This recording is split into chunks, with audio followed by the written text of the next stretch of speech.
July. Great possessions.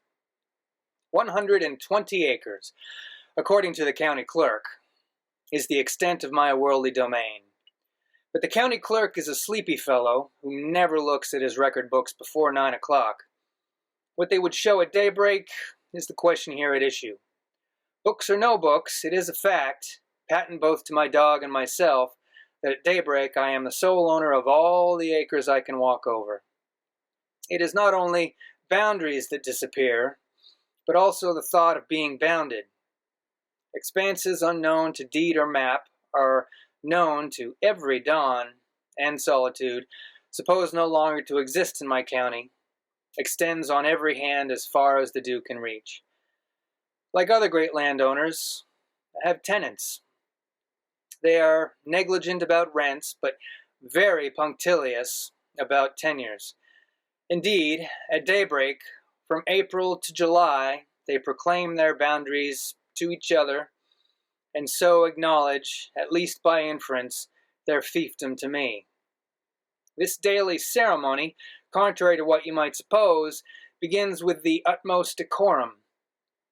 Who originally laid down its protocols, I do not know. At 3:30 a.m., with such dignity as I can muster of a July morning, I step from my cabin door, bearing either hand my emblems of sovereignty, a coffee pot and notebook. I seat myself on a bench, facing the white wake of the morning star. I set the pot beside me. I extract a cup from my shirt front, hoping none will notice its informal mode of transport. I get out my watch, pour coffee, and lay notebook on knee. This is the cue for the proclamations to begin.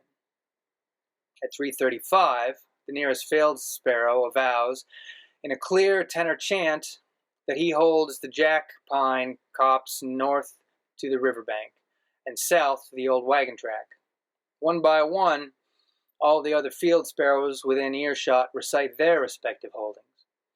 There are no disputes, at least at this hour, so I just listen, hoping inwardly that their womenfolk acquiesce in this happy accord over the status quo ante. Before the field sparrows have quite gone the rounds, the robin in the big elm warbles loudly his claim to the crotch where the ice storm tore off a limb, and all appurtenances pertaining thereto, meaning, in his case, all the angleworms in the not so very spacious subjacent lawn. The robin's insistent caroling awakens the oriole, who now tells the world of orioles that the pendant branch of the elm belongs to him, together with all fiber-bearing milkweed stalks nearby, all loose strings in the garden, and the exclusive right to flash like a burst of fire from one of these to another. My watch says 3:50.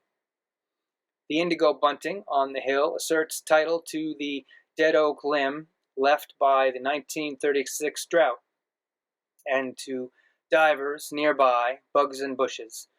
He does not claim, but I think he implies, the right to outblue all bluebirds and all spiderworts that have turned their faces to the dawn. Next, the wren, the one who discovers the knothole in the eaves of the cabin, explodes into song. Half a dozen other wrens give voice, and now all is bedlam. Grosbeaks, thrashers, yellow warblers, bluebirds, vieros, towhees, cardinals, all are at it. My solemn list of performers in their order and time of first song hesitates, wavers, ceases, for my ear can no longer filter out priorities. Besides, the pot is empty and the sun is about to rise. I must inspect my domain before my title runs out. We sally forth, the dog and I, at random. He has paid scant respect to all these vocal goings-on, for to him the evidence of tenantry is not song, but scent. Any illiterate bundle of feathers, he says, can make a noise in a tree, but he is going to translate for me the olfactory poems that who knows what silent creatures have written in the summer night. At the end of each poem sits the author, if we can find him. What we actually find is beyond predicting. A rabbit suddenly yearning to be elsewhere, a woodcock fluttering his disclaimer, a cock pheasant indignant over wetting his feathers in the grass. Once in a while, we turn up a coon or a mink, returning late from the night's foray. Sometimes we rout a heron from his unfinished fishing, or surprise a mother wood duck with her covey of ducklings, headed full steam for the shelter of the pickerel weeds. Sometimes we see deer sauntering back to the thickets, replete with alfalfa blooms, veronica, and wild lettuce. More often we see only the interweaving darkened lines that lazy hoofs have traced on the silken fabric of the dew. I can feel the sun now. The bird chorus has run out of breath. The far clank of cowbells bespeaks a herd ambling to pasture. A tractor roars, warning that my neighbor is astir. The world has shrunk to those mean dimensions known to country clerks. We turn toward home and breakfast. Prairie Birthday. During every week from April to September, there are, on average, 10 wild plants coming into first bloom. In June, as many as a dozen species may burst their buds on a single day. No man can heed all of these anniversaries. No man can ignore all of them. He who steps unseeingly onto May dandelions may be hauled up short by August ragweed pollen. He who ignores the ruddy haze of April elms may skid his car on the fallen corollas of June catalpas. Tell me of what plant birthday a man takes notice, and I shall tell you a good deal about his vocation, his hobbies, his hay fever, and his general level of ecological education. Every July, I watch eagerly a certain country graveyard that I pass in driving to and from my farm. It is time for a prairie birthday, and in one corner of this graveyard lives a surviving celebrant of that once immemorial important event. It is an ordinary graveyard, bordered by the usual spruces and studded with the usual pink granite or white marble headstones, each with the usual Sunday bouquet of red or pink geraniums. It is extraordinary only in being triangular instead of square, and in harboring, within the sharp angle of its fence, a pinpoint remnant of the native prairie on which the graveyard was established in the 1840s. Henceforth, unreachable by scythe or mower, this yard-square relic of original Wisconsin gives birth, each July, to a man-high stalk of compass plant or cutleaf silphium, spangled with saucer-sized yellow blooms resembling sunflowers. It is the sole remnant of this plant along this highway, and perhaps the sole remnant in the western half of our country. What 1,000 acres of silphiums look like when they tickled the bellies of the buffalo is a question never again to be answered, and perhaps not even asked. This year I found the silphium in the first bloom on the 24th of July, a week later than usual. During the last 6 years, the average date was 15th of July. When I passed the graveyard again on the 3rd of August, the fence had been removed by a road crew and the silphium cut. It is easy now to predict the future. For a few years, my silphium will try in vain to rise above the mowing machine, and then it will die. With it will die the prairie epoch. The highway department says that 100,000 cars pass yearly over this route during the 3 summer months when the silphium is in bloom. In them must ride at least 100,000 people who have taken what is called history, and perhaps 25,000 who have taken what is called botany. Yet I doubt whether a dozen have seen the silphium, and of these hardly one will notice its demise. If I were to tell a preacher of the adjoining church that the road crew has been burning history books in his cemetery under the guise of mowing weeds, he would be amazed and uncomprehending. How could a weed be a book? This is one little episode in the funeral of the native flora, which in turn is one episode in the funeral of the floras of the world. Mechanized man, oblivious of floras, is proud of his progress in cleaning up the landscape on which, willy-nilly, he must live out his days. It might be wise to prohibit at once all teaching of real botany and real history, lest some future citizen suffer qualms about the floristic price of his good life. Thus it comes to pass that farm neighborhoods are good in proportion to the poverty of their floras. My own farm was selected for its lack of goodness and its lack of highway. Indeed, my whole neighborhood lies in a backwash of the River Progress. My road is the original wagon track of the pioneers, innocent of grades or gravels, brushings or bulldozers. My neighbors bring a sigh to the county agent. Their fence rows go unshaven for years on end. Their marshes are neither diked nor drained.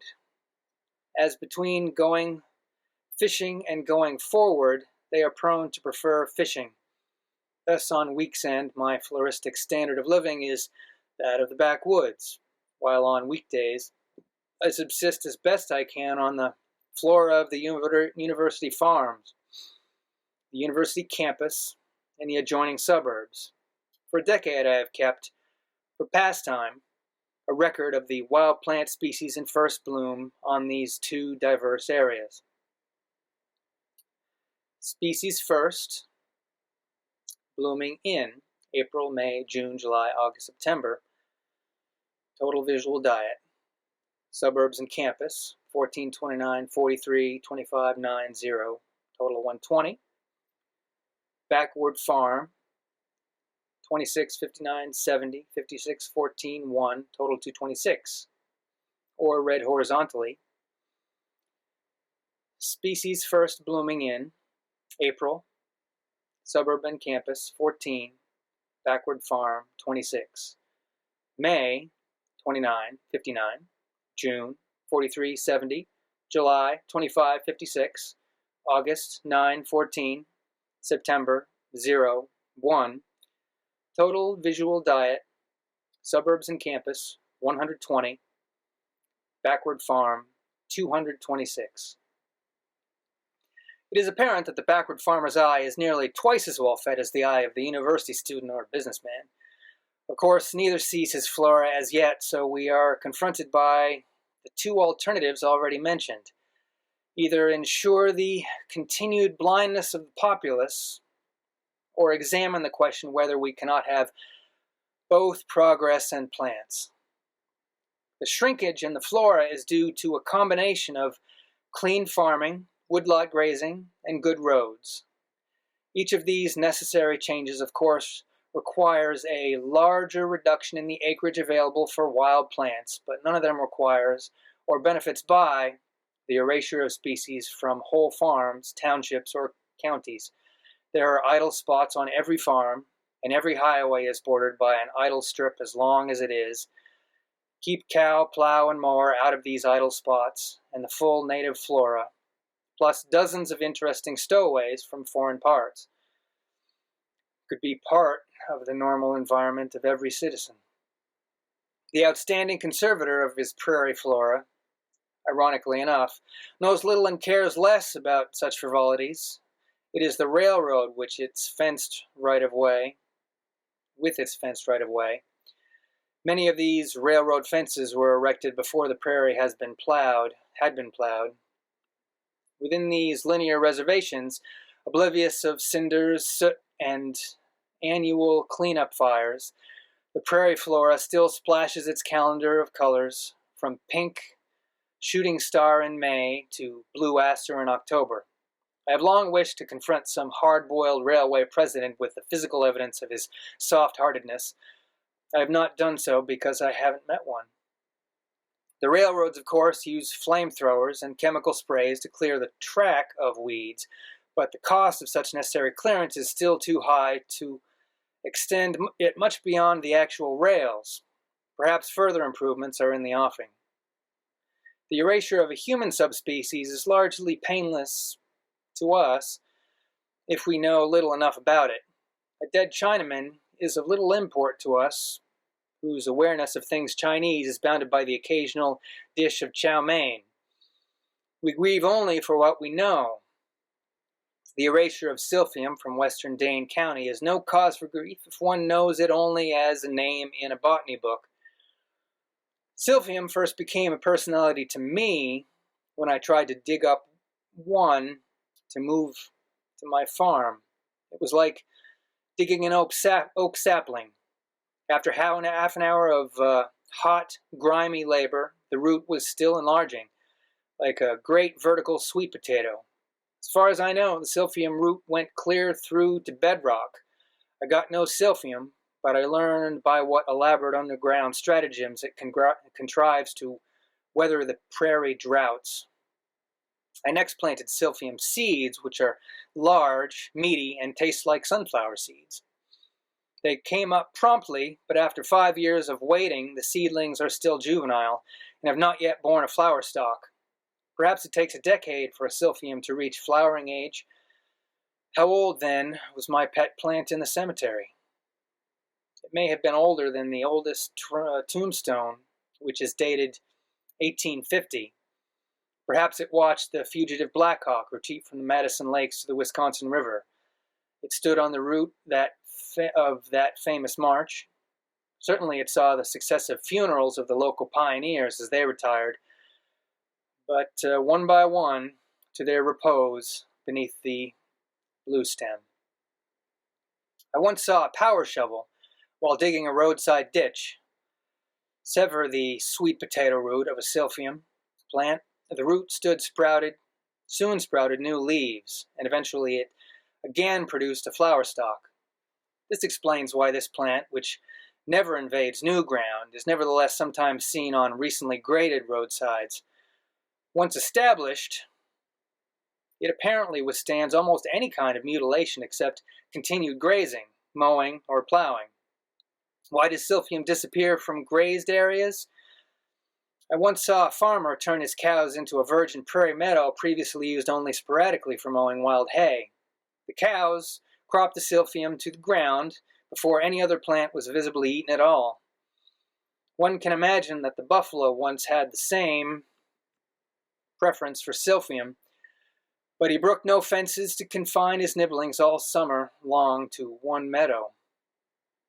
In short, the buffalo's pasturing was discontinuous and therefore tolerable to silphium. It is a kind of providence that has withheld a sense of history from the thousands of species of plants and animals that have exterminated each other to build the present world. The same kind providence now withholds it from us. Few grieved when the last buffalo left Wisconsin, and few will grieve when the last silphium follows him to the lush prairies of the Never Never Land.